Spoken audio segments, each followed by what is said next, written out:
Okay, Conor, this is the workout. Let's try and do it at home, please. Start by foam rolling or using a small ball, or I know you said you're using rolling pin as well, which is pretty brutal.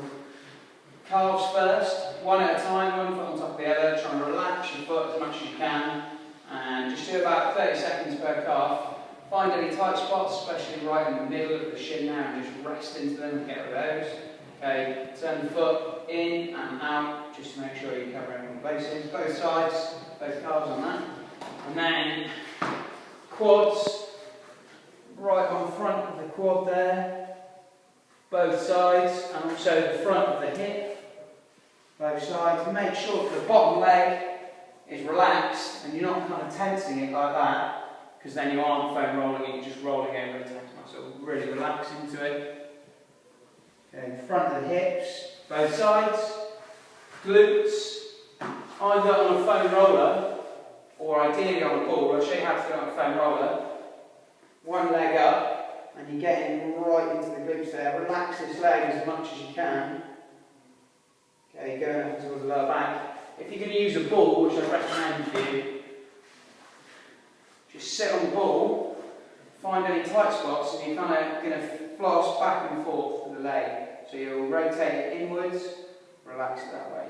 Okay, and just spend about 20 seconds in each tight spot. So there'll be some more on the side, which will hurt, but they will relax after a while. Some near at the bottom of the glute, going towards the hamstring, some right at the top, going out. This is the one that's most important for you, this one here. Okay, and then last one to do, upper back.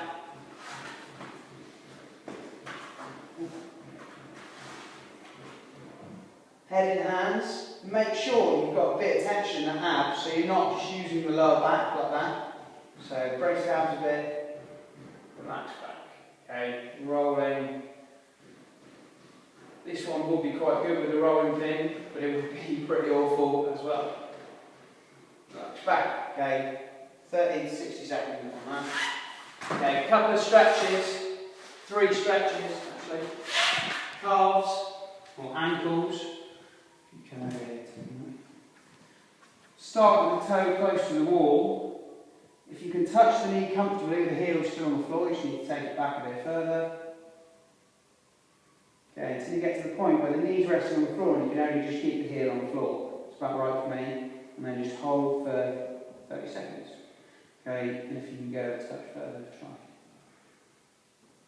Okay, so only just keeping the heel down there. Right, make sure that the knee isn't collapsing over the big toe like that. Make sure you're over the little toe. Right? Frog stretch. Get your knees as wide as you can. Okay, and on this one you will actually need to arch the back. So you will need to arch that way and sit back, because it will round off eventually. You don't want to go like this. Okay, so keep your back as far as you can. You don't need to push far to your back, you need to arch the back and you get a really good stretch in the groins. Quad hip flexor stretch. Don't push the hip forwards, just keep the hip neutral. Tip the hips forward and squeeze that glute. Okay.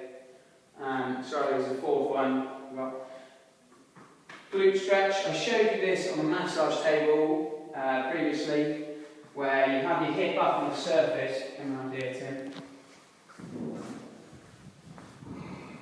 And you get the foot on surface that is about hip height or just below, and then hips going straight out, knee at 90, and you make sure your hips are square on, okay, so you're not turned away, square on, and then you can sit into it, getting a stretch in the hip there.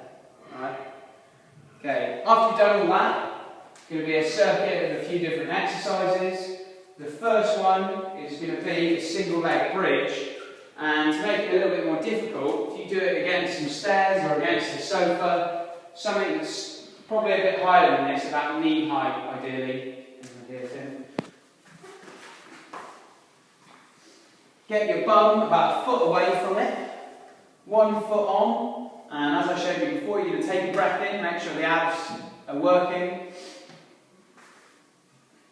Drive up, slow back down, abs tight. Slow back down. when you come back down to the floor, the lower back should be relatively flat to the floor. If you come back down and there's a big space there, then you know that you've let the tension go in your abs. Okay? Sets of 12 per leg on that. You're going to go straight from that into a front plank. Okay? 20-second front plank. Remember to go onto the knees first, hips and shoulders at the same height, and you're going to be here naturally, and you're going to tilt as much as you can, bum tight, hold, 20-second hold, keeping the hips up nice and high. Right? From there, into hip hinges, starting with a broom handle, or if you're happy and you're confident you're getting it right without, maybe just do one set with the broom handle, then go without. Okay?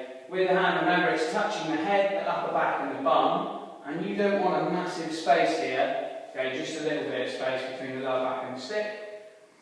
Toes straight, soften the knees, sit back until you've got a bit of a stretch, maintaining the same space there, not much at all.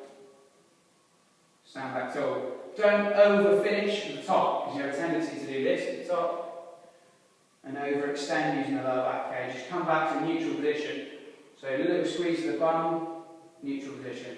Alright, if you're happy, get it right with the stick, you'll go on to hands on the hips, find a stretch, come back up. Okay, sets of 12 on that.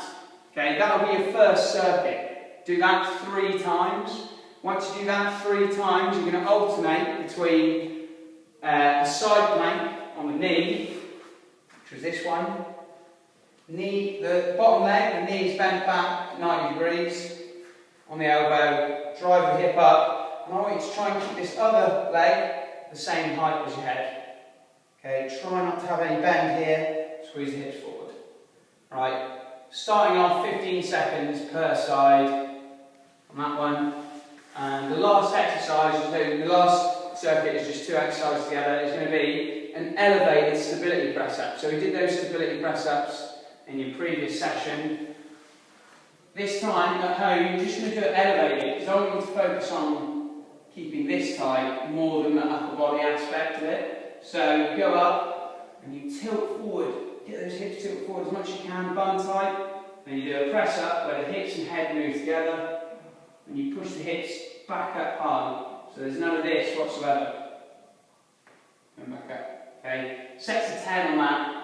Best to use some stairs or a solid surface for that one rather than a sofa, whatever, okay?